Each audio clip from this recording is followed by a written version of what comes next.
McClory, who joins us very late there, or I should say very early, from Paris. He's the head of China and the West Coast Investment Banking at Burnham Securities. To explore the economy, let's start with what's right, and then we'll get to what's wrong. Let's start with you, Dan.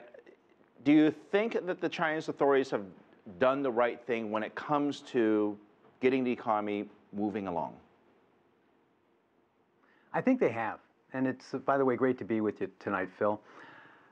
The things that we've seen, 4 interest rate cuts since November, 1.5 points shaved off of the reserve ratio requirements for banks, these are leading to a stabilization.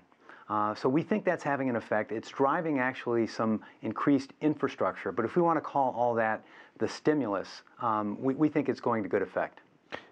There's been some criticism that perhaps this number of 7% recently on GDP, some have argued that it seems too high given the slowdown that they've experienced in China. But ultimately, does that number really matter, whether it's 6.9, 6.8, 7, 7.1? Why are we so obsessed with this one particular number?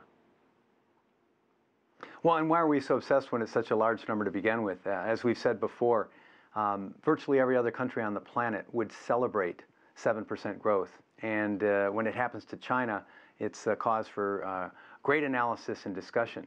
I think to look within that number of 7% is somewhat telling. We heard earlier that Q2 growth was actually driven by an outsized contribution from the financial services sector. And of course, we know why. It was the stock market boom. But we also know that those gains that we saw and that frenzied activity in April, May, and June are most likely not going to repeat themselves in the second half of 2015. So there are some outstanding questions then.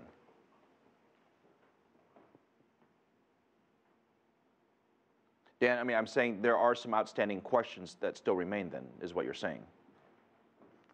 Absolutely. It's looking at the composition of that growth, and that's something that we really have to keep in mind. And again, the most glaring example would be the contribution that financial services has made to the economic growth, which most likely is going to be corrected, as we've heard from Goldman Sachs earlier, and not be the same in the second half of this year. Yeah.